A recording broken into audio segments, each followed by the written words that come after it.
તો અમદાવાદ પૂર્વમાં ભાજપના ઉમેદવારોની ગુરુવારે સેન્સ લેવામાં આવી હતી, પરંતુ તેમાંથી કોઈ પણ નામ પર પક્ષની સર્વસંમતિ નથી સધાઈ, જેના કારણે હવે ભાજપ પોતાની રીતે જ 3 નામ પર ચર્ચા કરશે।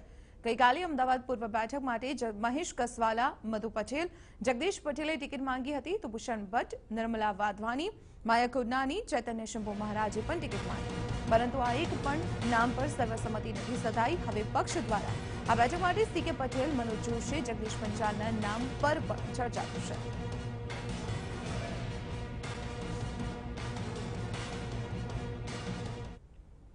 ત્યારે આજ મામલે વધુ વિગતો મેળવીએ સંવાદદાતા ભૌમિક વ્યાસ પાસેથી। જે ભૌમિક, ગઈકાલે અમદાવાદ પૂર્વ પર સેન્સ લેવામાં આવી અને આજે અમદાવાદ પશ્ચિમ પર સેન્સ લેવામાં આવશે, કયા પ્રકારની રાજકીય ગતિવિધિ અને સમીકરણો રચાઈ રહ્યા છે આ બંને બેઠકોને જોતા?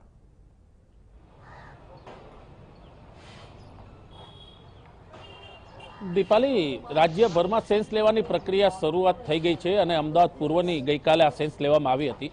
પણ હું આપને કહેવા માંગીશ કે અમદાવાદ પૂર્વ બેઠકમાં વર્તમાન સાંસદ છે પરેશ રાવલ, પણ જે ખબર આવી રહી છે કે પરેશ રાવલને લોકસભાની ચૂંટણી લડવી નથી। ભાજપનું કેવું છે કે સેન્સ લેવાની પ્રક્રિયા તેની પરંપરા છે, દરેક લોકોને સાંભળવામાં આવે છે, પણ જે ખબર મળી રહી છે કે અમદાવાદ પૂર્વ માટે ભૂષણ ભટ્ટ છે, માયાબેન કોડનાની છે, સાથે ચૈતન્ય શંભુ મહારાજ છે, તે સહિતના લોકોએ ટિકિટ માંગી છે, પણ હજી સુધી મોવડી મંડળ કે પ્રદેશ પાર્લામેન્ટરી બોર્ડ આ નામોની ચર્ચા ઉપર સર્વસંમતિ નથી સાધી શક્યું। આપને તે પણ કહેવા માંગીશ કે મનોજ જોશી, જે એક સારા ગુજરાતી રંગમંચના કલાકાર છે, તેના નામની ચર્ચા પણ અમદાવાદ પૂર્વના બેઠક માટે જોરશોરથી છે। પણ અત્યારે જે ખબર મળી રહી છે કે મોવડી મંડળ છે તેમાં જે 3 નામોની ચર્ચા થઈ શકે છે, તેમાં મનોજ જોશી છે, જગદીશ પંચાલ છે, ભૂષણ ભટ્ટ જે કાળિયાના નેતા છે અને બીજેપીના એક સ્થાનિક નેતા કહેવાય છે, તેમણે પણ ટિકિટ માંગી છે। સ્વાભાવિક છે કે લોકો પોતાના ઉમેદવારને ટિકિટ મળે તે માટે પોતાની રજૂઆત કરતા હોય છે। અહીં ગઈકાલે અનેક લોકોએ રજૂઆત કરી હતી। ચૈતન્ય શંભુ મહારાજ પણ એક જાણીતો ચહેરો છે કે જે ભાજપની સાથે જોડાયેલા છે અને સમયે સમયે તેનું સ્વાભાવિક છે કે તેના કાર્યો પણ સામે આવતા હોય છે, પણ જે લોકોને ટિકિટ માંગી છે તે લોકોના નામ ઉપર હજી સુધી સર્વસંમતિ થઈ નથી। સ્વાભાવિક છે કે અમદાવાદ પૂર્વ વિસ્તાર છે તે ભાજપનો ગઢ ગણાય છે। ભાજપ ઈચ્છી રહ્યું છે કે અહીંથી એક એવા ચહેરાને ઉતારવામાં આવે કે જેને કારણે તેનો ગઢ જળવાઈ રહે।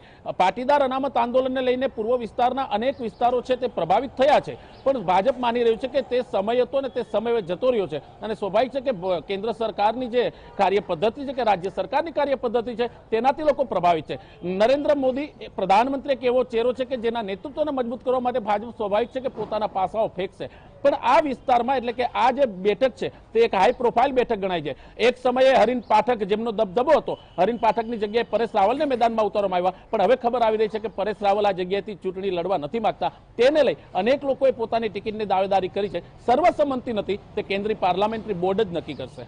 જી ચોક્કસ ભૌમિક, આભાર માહિતી આપવા બદલ। તો આપણે જણાવી દઈએ કે અમદાવાદ પૂર્વમાં અત્યારે હાલ જે સેન્સ લેવાની પ્રક્રિયા છે તે ગઈકાલે હાથ ધરાઈ હતી, પરંતુ અનેક નામોને લઈને ચર્ચા કરવામાં આવી, છતાં પણ ઉમેદવારના નામને લઈને હજુ કોઈ સર્વસંમતિ નથી સધાઈ।